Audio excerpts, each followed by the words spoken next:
Baik, selamat datang kembali di Klinik Med 21.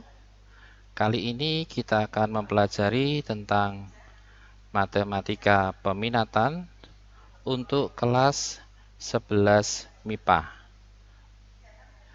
Materi yang nantinya kita akan pelajari yaitu persamaan trigonometri. Tentu kalian akan kenal dengan yang namanya trigonometri karena sangat melegenda di pikiran kita semua gitu ya. Oke, ya materi yang nantinya kita akan pelajari itu ada dua hal. Yang pertama itu identitas trigonometri dan yang kedua baru persamaan trigonometri. Identitas trigonometri itu adalah materi prasyarat yang wajib kalian pahami sebelum masuk ke persamaan trigonometri. Kita akan belajar dari identitas trigonometri terlebih dahulu. Kita belajar konsep awal trigonometri dulu. Jadi kita akan jelaskan mengingat lagi pengalaman belajar yang lalu. Nah, diberikan segitiga siku-siku dengan sudut alfa kita taruh di sebelah sini. Berarti di sini ada sisi yang di sampingnya sudut alfa ini. Maka sisi ini disebut sisi samping. Kemudian di sini ada sisi juga yang letaknya di depannya sudut alfa. Makanya bagian yang ini disebut sisi depan. Kemudian karena di sini siku-siku dan di sini ada sisi, yang artinya sisi ini adalah sisi di depan sudut siku-siku, maka disebut sisi miring. Nah, ketiga sisi inilah yang nantinya kita gunakan sebagai konsep awal untuk masuk ke trigonometri. Kita lanjut. Yang pertama, konsep awal trigonometri adalah sin. Sin alfa adalah sisi depan per sisi miring. Artinya, kalau yang ditanya adalah sin alfa, berarti sisi depan, berarti yang ini, per sisi miring, berarti yang ini. Kemudian kalau cos gimana? Kalau cos, karena sudutnya di sini, berarti sisi samping per sisi miring. Kemudian yang ketiga itu tangen.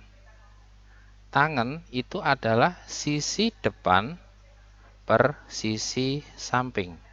Yang ini, tangen. Nah, ternyata ada konsep lain. Tangen itu juga bisa diartikan sebagai sin alfa per cos alfa. Seperti ini. Nah, kemudian konsep yang keempat itu ada sekan. Sekan itu adalah 1 per cos alfa. Artinya apa? Kebalikannya dari cos alfa. Cos alfa itu adalah sisi samping per sisi miring. Berarti kalau sekan tinggal dibalik aja. Sisi miring per sisi samping. Nah, seperti ini jadinya. Kemudian bagian yang berikutnya adalah kosekan. Kosekan itu adalah 1 per sin. Artinya kebalikannya dari sin. Sin itu adalah sisi depan per sisi miring. Tinggal dibalik aja. Berarti sisi miring per sisi depan. Nah, kita peroleh seperti ini. Dan konsep yang terakhir itu kotangen. Kotangen itu artinya sepertangen. Nah, tangen itu adalah sisi depan per sisi samping. Berarti kalau kotangen tinggal dibalik, sisi samping per sisi depan. Nah, kita peroleh yang ini. Oke. Untuk kotangen juga, karena di sini konsepnya sepertangen, berarti bisa juga diartikan kotangen adalah cos alfa per sin alfa. Nah, tinggal dibalik aja. Itu hanya manipulasi aljabar biasa. Oke, kita lanjut ke slide berikutnya. Nah, kita akan belajar identitas trigonometri. Mungkin yang bagian ini sudah pernah dipelajari waktu kalian kelas 10 mungkin ya, cuman secara sepintas. Identitas trigonometri itu ada 3. Yang pertama, yaitu sin kuadrat alfa ditambah cos kuadrat alfa sama dengan 1. Kemudian ada yang kedua, tangen kuadrat alfa ditambah 1 sama dengan sekan kuadrat alfa. Kemudian yang ketiga, kotangen kuadrat alfa ditambah 1 sama dengan kosekan kuadrat alfa. Nah, ini 3 hal ini itu yang disebut dengan identitas trigonometri dasar. Nah, jika nantinya kalian menyelesaikan soal-soal pembuktian, biasanya mayoritas menggunakan konsep identitas trigonometri dasar yang ini. Jadi kalian harus paham. Kemudian bagaimana kita bisa membuktikan bahwa ketiga hal ini adalah hal yang benar. Artinya, kita harus membuktikan bahwa konsep yang A ini benar, konsep yang B ini juga benar, konsep yang C itu benar. Kita akan buktikan satu-satu. Yang A dulu. Kita buktikan dulu. Oke, ini pembuktian identitas trigonometri. Kemudian kita lanjut aja. Nah, ini yang akan kita buktikan. Sin kuadrat alfa tambah cos kuadrat alfa sama dengan 1. Kita akan buktikan secara geometris, yaitu kita gunakan segitiga siku-siku, kemudian sudut alfanya kita taruh di sebelah sini. Jadi sebetulnya boleh di sebelah sini boleh, di sebelah sini juga boleh. Kalau yang sebelah sini jangan, karena ini sudah langsung siku-siku. Oke, kita lanjut ke materi. Di sini langsung kita beri nama saja, sisi samping itu X, sisi depan itu Y, dan sisi miring itu R. Kita akan mulai buktikan. Nah, kita membuktikan rumus ini, kita menggunakan namanya teorema Pythagoras. Teorema Pythagoras itu berbunyi X kuadrat ditambah Y kuadrat sama dengan R kuadrat. Nah, kita akan coba satu baris ini kita akan kalikan dengan R kuadrat. Sorry, kita akan kalikan dengan 1 per R kuadrat atau kita bagi dengan R kuadrat. Itu sama aja. Jadi yang kita bagi itu perbagian. Ini kita bagi dengan R kuadrat, kita akan peroleh yang ini. Kemudian yang ini kita bagi dengan R kuadrat, kita akan peroleh yang ini. Kemudian bagian yang ini kita bagi dengan R kuadrat, kita peroleh yang ini. Nah, kemudian kita lihat satu persatu. Untuk bagian depan ini, kedua pembilang dan penyebut ini mengandung pangkat 2, yang artinya bisa dikeluarkan pangkat 2-nya. Begitu juga untuk bagian yang ini. Nah, kalau bagian yang ini, R kuadrat per R kuadrat itu kan artinya 1. Sehingga kita akan peroleh bentuk seperti ini. Oke. Kemudian kita lihat bagian yang depan dulu. Ini nanti langsung angka 1 ya, karena 1 kuadrat sama dengan 1. Nah, kita lihat yang ini dulu. X per R. X itu adalah sisi samping. R itu sisi miring. Berarti sisi samping per sisi miring namanya cos. Karena alfa berarti cos alfa. Karena ada kuadratnya jadi cos kuadrat alfa. Nah, kemudian yang bagian ini adalah sisi depan dan ini adalah sisi miring. Berarti kalau sisi depan per sisi miring itu sin. Karena alfa sudutnya berarti sin alfa. Kemudian karena ada pangkatnya jadi sin kuadrat alfa. Sama dengan 1 gitu aja ya. Nah, kita akan kasih lihat. Nah, seperti ini.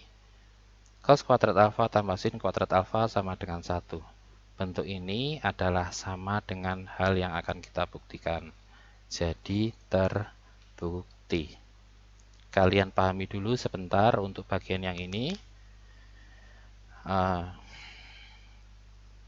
Kemudian kita akan lanjut ke identitas trigonometri yang kedua, yaitu tangen kuadrat alfa ditambah 1 sama dengan sekan kuadrat alfa. Nah, untuk pembuktian identitas yang kedua ini, kita tidak akan menggunakan teorema Pythagoras, walaupun tetap bisa menggunakan teorema Pythagoras. Tapi kita akan gunakan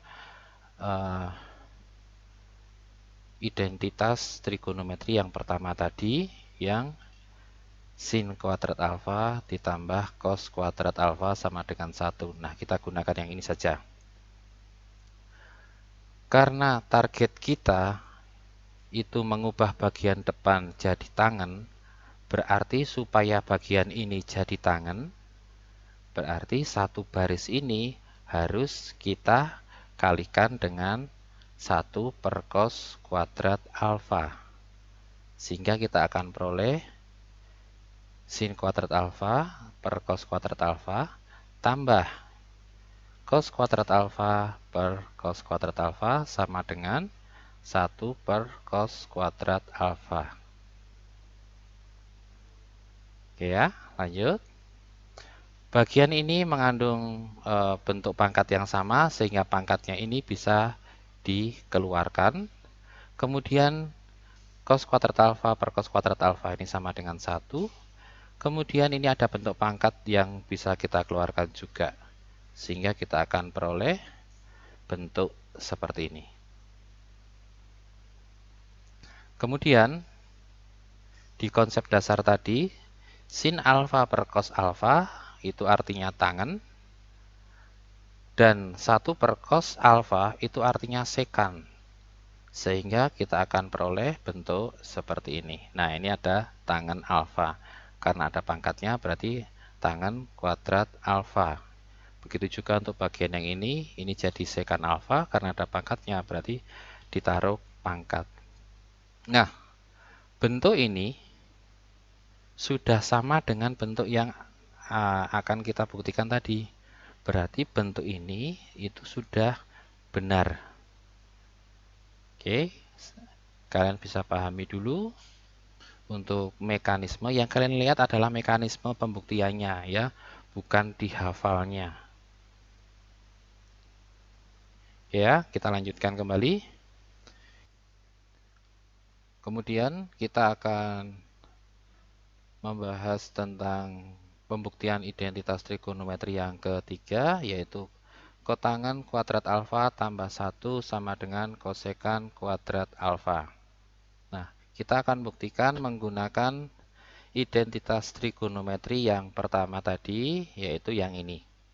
Nah, sekarang kalian amati.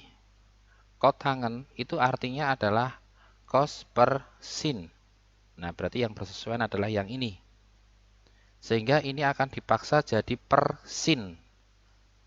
Supaya bagian yang ini bisa jadi per sin, berarti satu baris ini kita kalikan dengan 1 per sin kuadrat alfa. Jadi perbagian ini dikalikan 1 per sin kuadrat alfa masing-masing, sehingga kita akan peroleh bentuk seperti ini. Ya, bentuk seperti ini. Kemudian kita lihat di sini, sin kuadrat alfa per sin kuadrat alfa itu sama dengan 1. Kemudian di sini, bagian pembilang dan bagian penyebut memuat pangkat 2. Sehingga pangkat 2-nya ini bisa kita keluarkan. Kemudian bagian yang ini ada pangkat 2-nya juga. Pangkat 2-nya kita akan keluarkan sehingga kita akan peroleh bentuk seperti ini. Oke ya. Paham ya sampai sini? Kemudian di sini ada ada cos per sin. Cos per sin itu artinya kotangen. Kemudian 1 per sin itu artinya kosekan. Sehingga kita akan peroleh Nah, seperti ini. Kotangen karena di sini ada kuadratnya berarti kotangen kuadrat alfa. Kemudian yang ini adalah kosekan karena di sini ada pangkat 2-nya berarti kosekan kuadrat alfa. Nah, kalian bisa amati di sini untuk pembuktian identitas trigonometri yang ketiga. Oke ya, kita lanjut. Ya, ini masih terbukti. Kita lanjut lagi ya. Nah, kita akan masuk ke contoh yang sederhana terlebih dahulu. Contoh, buktikan bahwa kotangen X sama dengan sekan X kali cos X per tangen X. Nah, biasanya yang sering saya lakukan, yang akan dibuktikan kan yang ini. Nah, biasanya yang sering saya lakukan adalah saya melihat ruas yang paling panjang yang akan saya gunakan. Yang paling panjang kan yang ini. Berarti saya akan membuktikan dari sini, sehingga nanti setelah saya proses, nanti jawabannya akan jadi kotangen X seperti itu. Oke ya, lanjut. Kita akan membahasnya terlebih dahulu. Kita buktikan dari ruas kanan menuju ruas kiri, tadi sudah saya jelaskan. Nah, ini ada di ruas kanan yang tadi. Kemudian kalian ingat, kita akan mulai otak-atik dari sini saja. Sekan itu artinya seperkos. Sehingga sekan X artinya 1 per cos X. Nah, seperti ini. Yang cos X-nya yang ini dan tangan X-nya yang ini kita tahan aja. Sehingga kita akan peroleh seperti ini. Kemudian cos X dengan cos X yang ini bisa kita coret. Sehingga bagian yang ini tinggal angka 1. Sehingga kita akan peroleh 1 per tangan X. Kita peroleh ini. 1 per tangan itu artinya kotangen. Nah, artinya kotangen. Jadi terbukti. Oke ya, paham ya? Kalian lihat prosesnya dulu, kalian lihat logika berpikirnya saja dulu. Supaya kalian kalau ada tipe soal yang berbeda, kalian bisa mengerjakannya. Silakan. Lanjut ke yang berikutnya. Ternyata lanjutnya adalah terima kasih. Selamat belajar. Semoga materi ini bermanfaat buat kalian semua. Amin.